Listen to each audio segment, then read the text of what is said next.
Hey, it's Marianne. Welcome to another episode of the Influential Nonprofit. As usual, I'm your host. I work with nonprofit leaders to master the art of influence so they can ask for and receive all they want, need, and deserve to mobilize communities, create change, all the things and that we're here to do. And I am here, and I forgot to ask you how you say your last name. I'm going to try it. Erin McAleer. You did it. Good Yay! Yay! I'm like a host that's remiss in asking pronunciation. I apologize. job. You are president and CEO of Project Bread, and this is Massachusetts' only statewide food security organization connecting people and communities to reliable resources of food. And use your background in health and human services and public policy, which I like, I think this is all going to be part of this amazing conversation to address food insecurity in Massachusetts through systemic and scalable strategies. And what you're here to talk about is your intentional effort to include people with lived experience into the conversation and into That's I'm right. sure the planning and formation and leadership of your That's organization, right. correct? That's right. That's what I'm excited to talk about. And that's really merging my social work background and my passion for policy, because I think it's the most effective way to make change. Okay. And I have a lot. I just mentioned to you there's a lot for me percolating around this. Mhm. And so I'm excited to get into this. And before we do, I always start with the same question, which is tell me something you're proud of that you don't get to brag about a lot. My team. I think that I am so lucky to be the face of the organization and the one that gets to receive all the accolades and have opportunities like today to talk about all of the great work that Project Bread is doing. But it's only possible because I have, I think, most smart, strategic, talented team. And I do think that sometimes there's an assumption in nonprofit work or even in anti-hunger work that it's not hard, that this is, it's charitable work, it's easy. Who is saying And that? the truth is that the work that we do, I mean, even just people in other sectors, sort of, I think that they sometimes don't value how complex and strategic and, policy making and all of it and community organizing and the direct service. And our impact is only achievable because I have an incredible team working behind me. So I want to just brag about them. They're some of the smartest people I know, and we wouldn't be achieving the impact we are without those folks doing the great work. Okay, that's wonderful. And you said that right away, so I know I bet you may brag about them a lot though. That's okay. All right, so Never enough. right. That's Yep. it's so good to hear that. It's so good to hear. It sounds like you're creating a really positive, supportive culture, all amazing things. All right, so let's talk about this, your idea of bringing people with lived experience into the conversation. What caused you to shift your intention to do this? Yeah. Well, I think it's a few different things. I mean, one, I grew up food insecure myself. When I was 5 years old, my mother left an abusive marriage and overnight was struggling to pay the bill. And what I remember from those earliest years is less about food and more about the pervasive stress in the household. I remember hearing her on the phone with my aunt saying, I don't know how I'm going to feed these kids. And I'm a parent now myself, and I understand it even more like the pain of not being able to meet the most basic of human needs for your children. So I think first and foremost, I think that the lived experience is the most expertise that you can bring to this to solve this problem. Really understanding people where they are, sharing their story about how, what I'm experiencing, recognizing the trauma that is often contributing to the issue of food insecurity. So that personal perspective.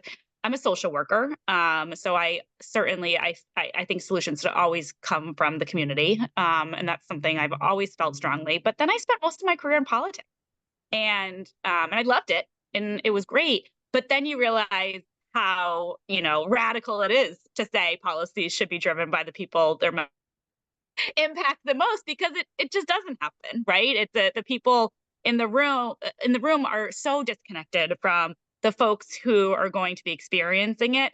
And I think on this issue in particular, hunger has traditionally been a very top down, charitable, what can we do with surplus food, or I want to volunteer and help out, and all wonderful benevolent things. But the challenge is that solutions have been dictated more around the donor, or the person, that is distributing food, and not around the person who's on the receiving end. And so if we want to solve hunger, and we do, and we can, we really need to change that perspective. Yeah, this is right in line with a person I interviewed a couple of weeks ago. And I'm actually going to start working with this foundation.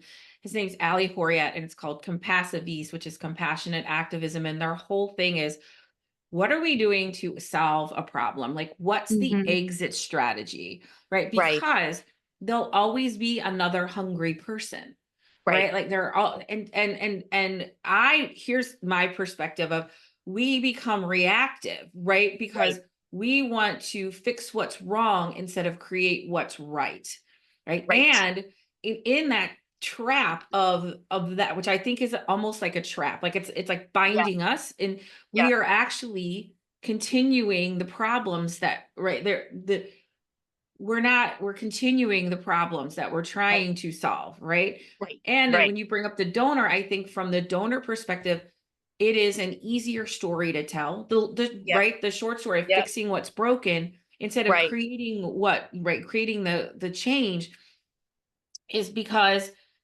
that's long term. It's right, systems, right. right? It's Yeah, policy. It's right. it's it's mobilizing community, which is not nearly as sexy a story or an easy story to Yep, tell as, this family was hungry, they got food. Right now, it's right, right, like that. right, That's a simple story to tell that gives right, everybody an immediate payoff. And right. I think, and I'm gonna stop this in a second, because I'm here to hear from you. But I really want to set the stage for this. And what I do think is, like, now because we train people, right, how to treat us. We're training donors to want that immediate payoff instead of to buy into a Right, long-term fix, which I believe, you believe, I believe any problem is solvable, right? I believe right, we have right, everything we need to solve any problem we have, right, right? If we're willing to have the big, bold vision, right? right, Have the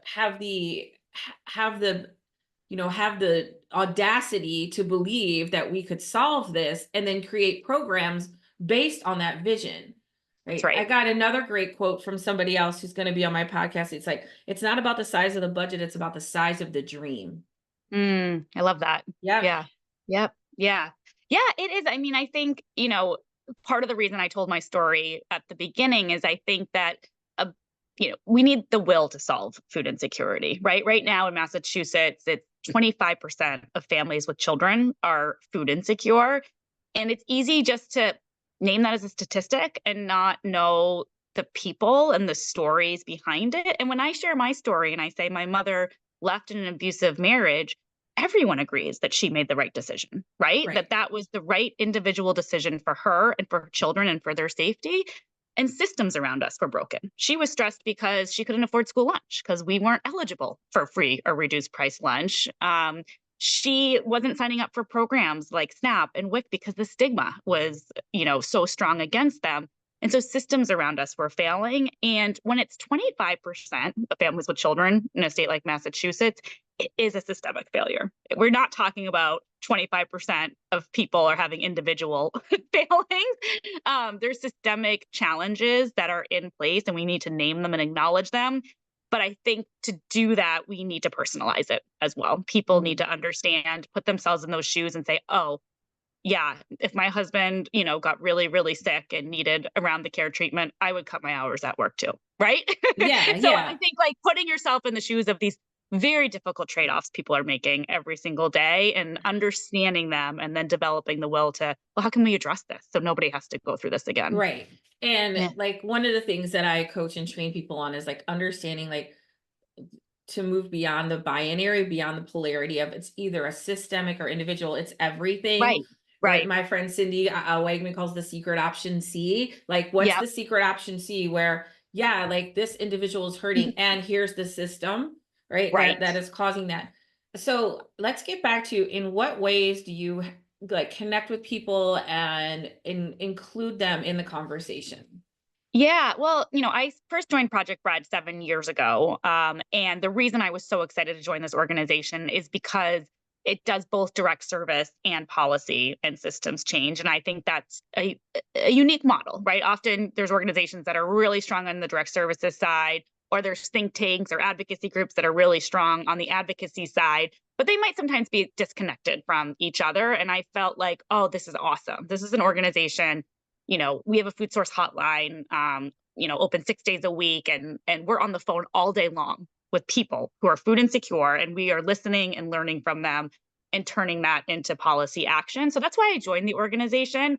And we were doing that definitely to some degree, more informally, but I quickly recognized, oh, we need better systems to actually really be listening to what's going on. And so some things that we've put in place over the years really are around making sure the direct services team is sharing with the policy and the research team, like, hey, here's this trend. I've gotten 10 calls today about this.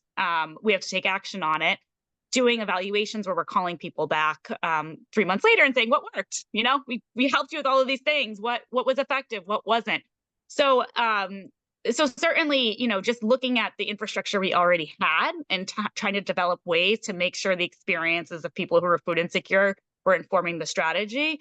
But most recently, what we've done that I'm really excited about is about a year ago, we launched a council of experts with lived experience of food insecurity. And these are individuals, they applied to be a part of it. It's a 10-month program where they really become integrated into the Project Bread team. They work on specific projects. We also provide trainings for them to make sure that they feel confident and comfortable in being advocates and ambassadors and public speakers. We talk about trauma and do a session on, we recognize that most people are, food insecure because of another trauma. And so it's a really wonderful way to more to put that structure in place. And so just a few weeks ago, for example, our board of director and our council of experts had a joint meeting where they were talking about some of the strategies here at Project Bread. Next week, we're having a social gathering, which will include team members and board members and the council. And so we're really intentional about certainly they're helping us, they're working on projects and giving their expertise, but we also want to be making sure that they are as well, right? The networks, the doors that we might be able to open, or the skills that we're able to provide. So it's not, we don't want it to be transactional. We want it to be a really strong and powerful relationship. And it's Right. been a great learning already.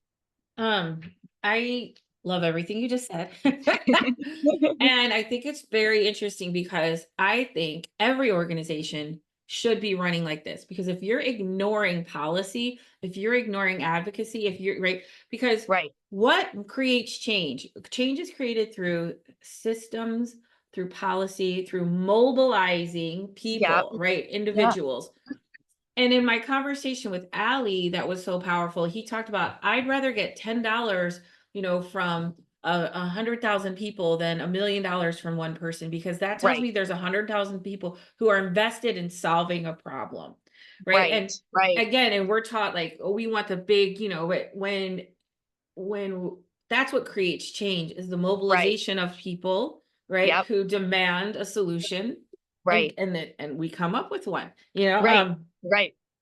and in that sense of of that every organization should be guided by the community they are Right. serving, Right. right? Like Right. what other way would there be to do it?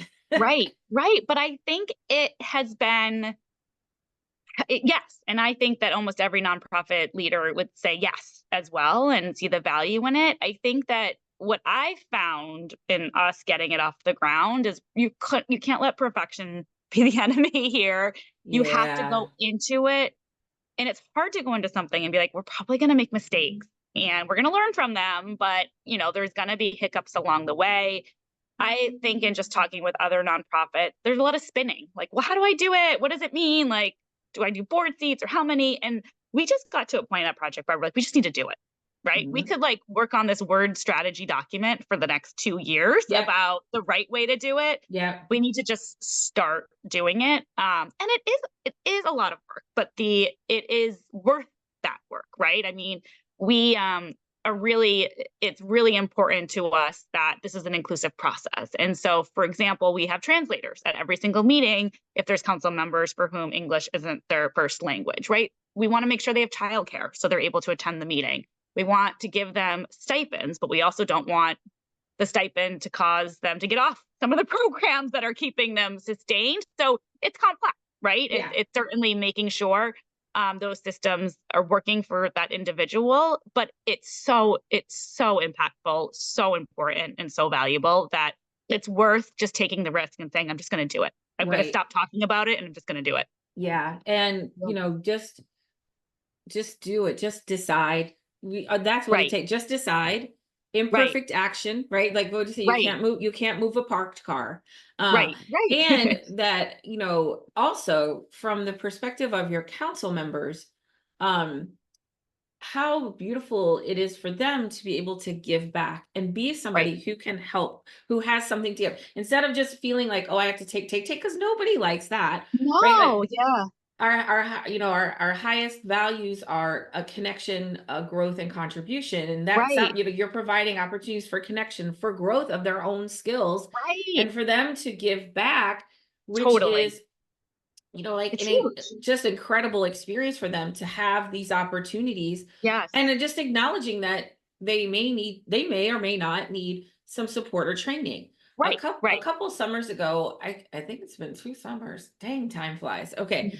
Mhm. I did a program, and I did a speaking engagement, and this guy said, we were talking about, I think we were talking about engaging the board or something, but he said to me, it was a FHQ, federally qualified health center, by Yep. mandate. They had to have two Yeah, people, patients on the board. He's like, they don't have right, time, they don't have money. I don't know what to ask of them. And I'm like, they're there for their lived experience. They're there to right, share, to, that touch to the mission. right, And, he's like, and also I think they may have needed some support in being able to articulate that mission. I've been aboard. I'm a confident person, and I've been yeah, on boards where I got overwhelmed, or right, in meetings, totally. and council meetings, like, Yep, whoa, my yep, God. And, yep, and I have seen, very confident, competent right, people who get into situations and then they feel insecure and they shut down. And we yeah, all do that, right? right. We do, yeah, No, but and okay, so I want to stop, because I want to ask you, yeah, what have you seen, like what changes have been yeah, made, or how has your organization been impacted because of this council? yeah. I mean, a great example is, going back to that evaluation we do for people that we've supported on the food source hotline. We were asking questions and just not getting great answers. The data that we were yielding just was not informative. And we had a couple council members look at it and they immediately were like, well, the way you wrote this is very confusing. We don't know what you're asking us. What information are you trying to get? And then they helped rewrite the question. And now we're actually getting much stronger data. We have had council members who have been really intentional about informing us. We are trying to raise awareness about programs like the summer meals program and the SNAP program in multiple channels and media in multiple languages.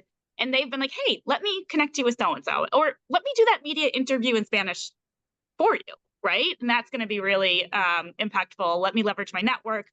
I know who in my community everyone follows on social media. Let me post it, get them to post it. So there's been really very, very tangible ways that they have informed, programmatic change. And I would say on the policy side, there's, not the council, but just you sharing that story about being in board meetings and feeling overwhelmed and not knowing everything. Project Bread led the campaign in Massachusetts for universal free school meals. And I remember talking to a bunch of eighth graders once, and they said to me, I don't know anything about politics. I don't even know who my state legislator is. I can't vote. I'm only in Right, eighth right, right. grade. What do I know? And I was like, you know what happens in school cafeterias across Massachusetts. None of them do.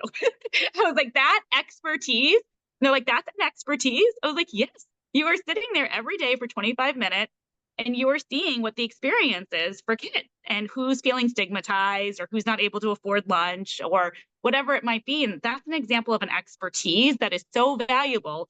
And when we had students start advocating to legislators, that was a shift on the policy side. So I think getting people to recognize their own power and their own expertise and just experiencing, either the issue or even experiencing the systems that are in place that Yeah. are supposed to be addressing it, and naming, like, here's where it's not working, is so valuable and important, and we need to keep doing more of it. Because one of the things that I have been reading about lately is the idea of the organization, right? How we created like organizations as from like a business model perspective, right? Yeah. Of a and so there's this organization that and this organization and Yeah. then these little fiefdoms that right Right. that Right. and now but actually what creates change is like it's the community that's the leading and Right. the organization is in service to the community and the Right. board is in service to the organization, right? Right. Right. Because it's the idea of like um and that the community is the one who is because they have the expertise to actually Right. solve the problem. Right. You know, Exactly. money doesn't Right. solve problems. People solve Right. problems. Money is a tool Right. that we use to solve a problem. But as Right. we all like, as you know, like from well, I'm gonna date myself here, like USA for Africa and all of that, Yeah. in the 80s, where they literally pumped billions of dollars into an Right. economy, but it was not sustainable because Right. they never tapped into or Right. built right the people who were experiencing this and I think we often think it's because, well, what do they, and I think Right. there's a dismissiveness. And I'm going to be Yeah. honest to people who find themselves in places like without a home or without food. Oh, there must Right. be something that, you know what I mean? Like, well, what do you have Yeah. to offer if you could, if you're in this Yeah. kind of place? And I do hear a lot, like the gentleman who shared with you of, I don't want to ask this of them. They are so overwhelmed and stressed. They don't have the time or the resources to be doing more. Well, let them make that decision, right? Exactly. Don't be so paternalistic to make that assumption for them. Invite them, bring them to the table. They can name if, what capacity they have. But I find that that's become an excuse I've seen a lot. And it's, people meaning well, but making decisions on behalf of others is that's just a paternalistic approach that we need to just eradicate. People can make decisions. And I often say, these are folks that uh, handle time management and trade-offs better than anyone because they're doing it every single day, right? Trying to figure out how they're going to live on a budget that's not sustainable, how they're going to, get to a job when they're, Yeah. things are, like these folks They're can, they masters can, of decision making, right? they can Because, juggle. Yeah. right. Mm-hmm, Yeah. Yeah. mm-hmm. Absolutely. All right. I want to talk a little bit about like how well I have two things I want to talk about it. Did you change your messaging strategy or how Mm, you connect with donors around this? Do yeah. you like does your messaging and the way you connect with people reflect this idea of the intention of the lived experience and the community and the policy and all of that? Yeah, at all levels. I mean, I think we rebranded as an organization in the middle of COVID. And one of the changes that we actually made is that our branding is now more focused on the people we're trying to serve versus the donors themselves. So some examples of the approach we are trying to take is, how do we raise awareness about food resources that are available for people who are struggling to face food insecurity? And I remember in the middle of the pandemic, um, hot pink and bright yellow were proposed as colors for the brand. And I was like, really? I don't know. And I was driving around a town and I saw all these signs for our summer meals program in hot pink and saying, summer eat site here. And then I was like, of course, we need to have bright colors. We need to be loud. We need to be raising awareness about this and making sure folks can see what resources are available. So from a branding perspective, from a communications with donors, I think, it is a complex issue. We certainly benefit when a donor gives us the chance to have a more longer form conversation. But when I don't, right? And I've had many of those phone calls where a donor says, I just want to donate turkeys on Thanksgiving, or I just want to, just give food. All I do is say, well, just put yourself in the shoes of folks on the other side. And if you were in their situation, how would you want to experience? Like, what would most benefit you? And most people say, well, I'd like just to have money to buy food, right? Like Right. that's what would be most helpful to me. And so just trying to get donors to start thinking differently, and really putting the perspective and leading with the perspective of, what folks are experiencing.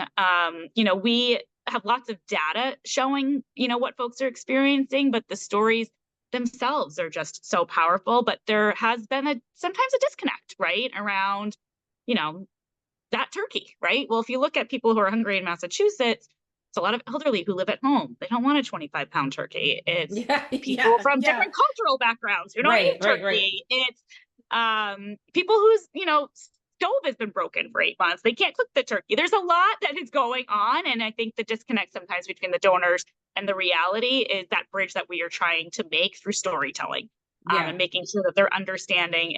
And again, I go back to, all of our council members, but also the 25% of families with children who are food insecure, they all have a powerful story that we empathize with. That like, oh, wow, I get why you're in this spot. Like, and I would have made similar decisions as well.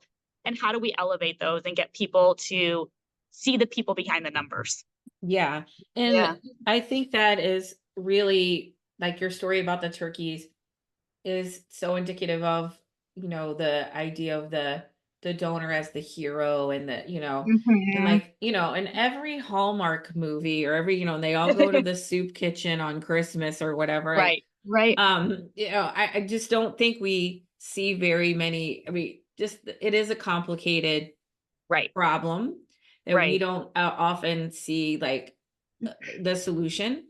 I Right. did see an article. There was I think it was in Austin. They actually did an experiment where they gave people money and there was Right. no requirement. Yep. And then people like got $50, some people got like $6,000, like all up Right. front. Other people got like $1,000 a month. Yeah. And and then they had this control group that got like $50. And but all you know what they spent it on? Housing, Housing and food. car, Right. Yeah. food, car. Yeah. They started businesses, right? Right. So there's Right. this underlying issue of deservedness, Yeah. right? Like Yep. we want to have vetted people who deserve like Right. something. You know Right. what I'm saying? Right. And Yeah. which is comes from I think our puritanical religious roots Yeah. as a country.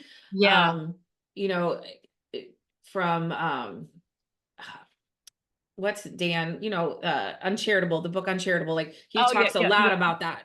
Yeah. Right. So the idea of like this deservedness, but just to Right. give people $1,000 and they didn't have to like get the screen, here's if you're hungry, here's the food, right? Right. Like Right. if you're hungry, here's the resources to get the food. Right. It's not about like this idea of deservedness, Right. because everyone gets to eat. Right. Right. But it is a narrative. I mean, even just in our campaign to make universal free school meals permanent, when we the barriers, right? Huge cost barrier for a family. So a family of four making $50,000 a year wasn't eligible for free or reduced priced, right? And that they needed it.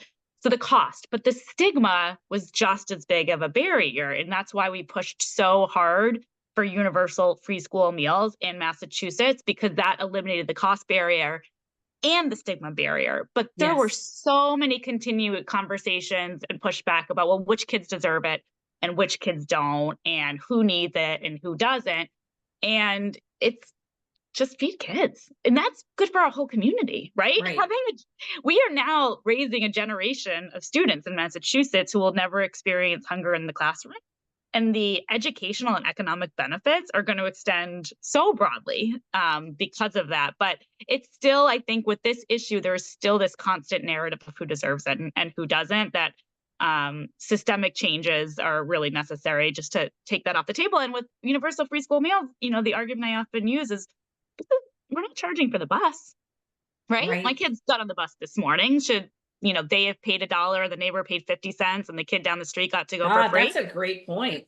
Right. Why? Wow. but we have internalized this thing around food of who gets it and who doesn't, when it's actually the most basic of human needs. Yeah. I just thought of this. Did you ever watch the show Everybody Hates Chris?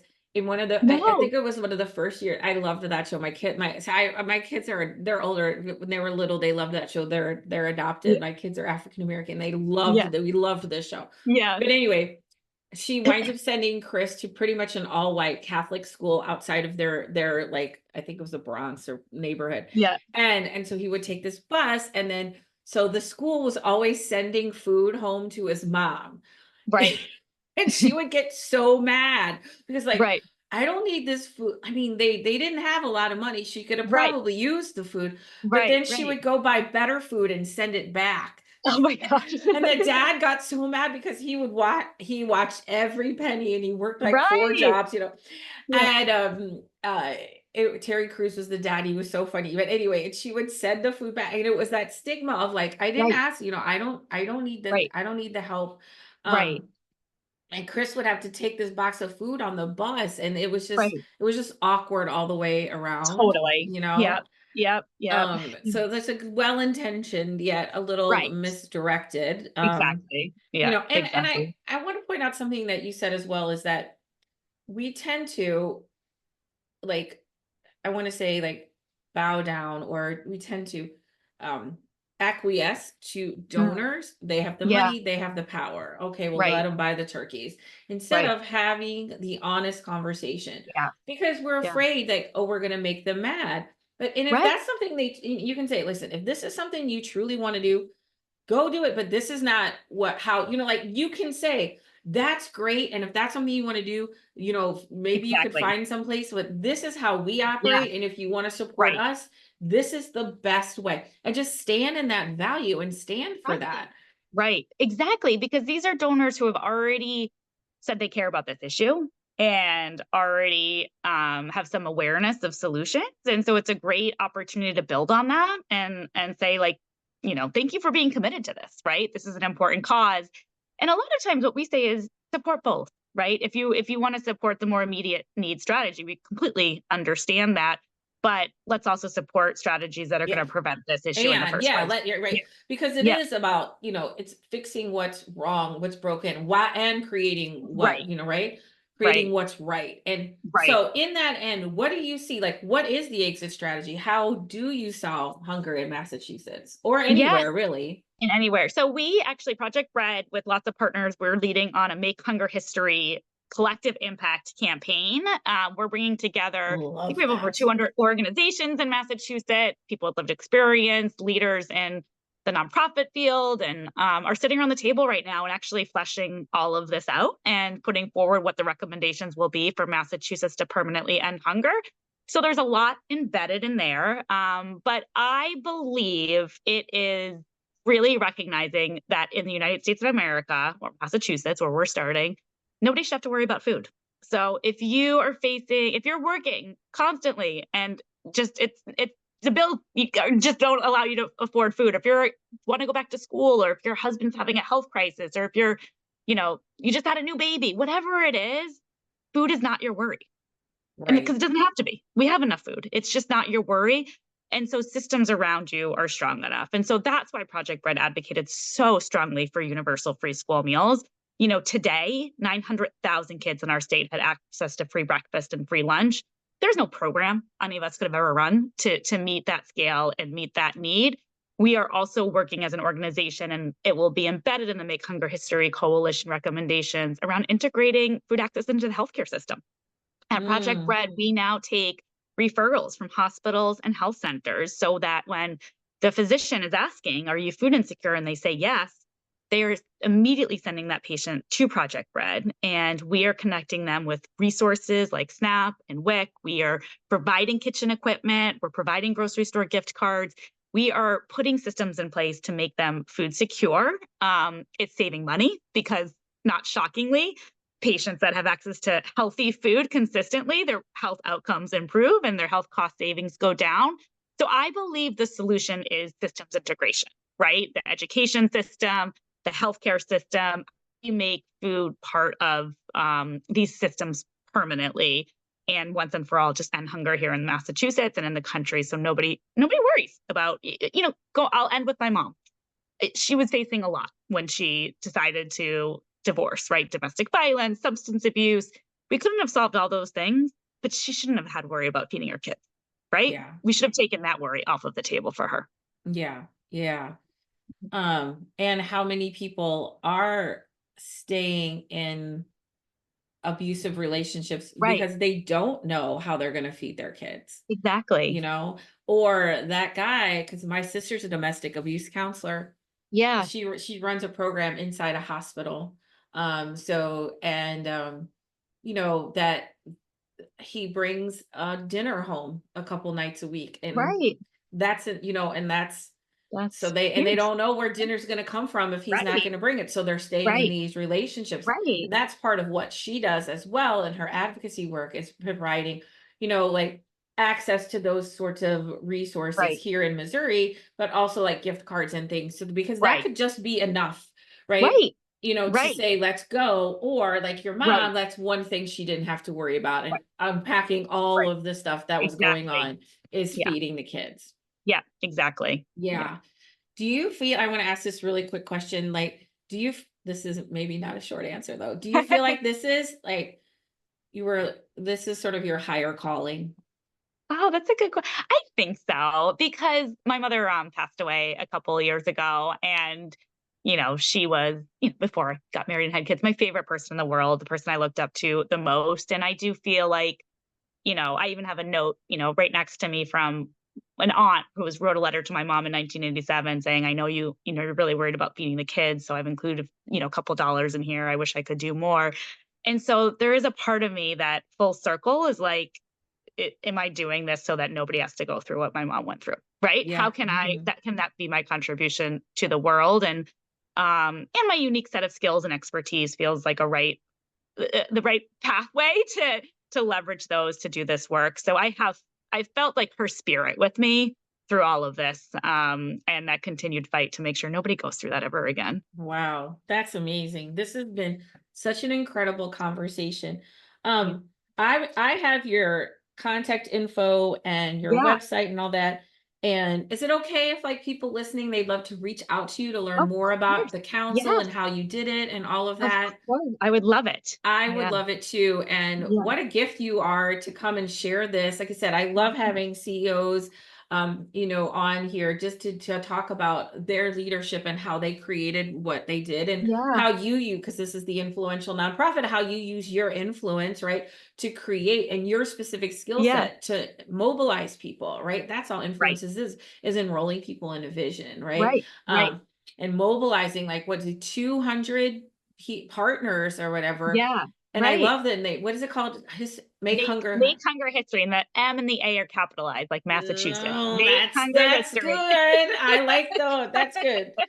Okay, now, Erin, this is always my last question. Now, I Yeah. do have connections to Boston. Oh, I have a good. couple of good friends. My Good. brother lives there. You've ever been to the Nice. Huntington Theater?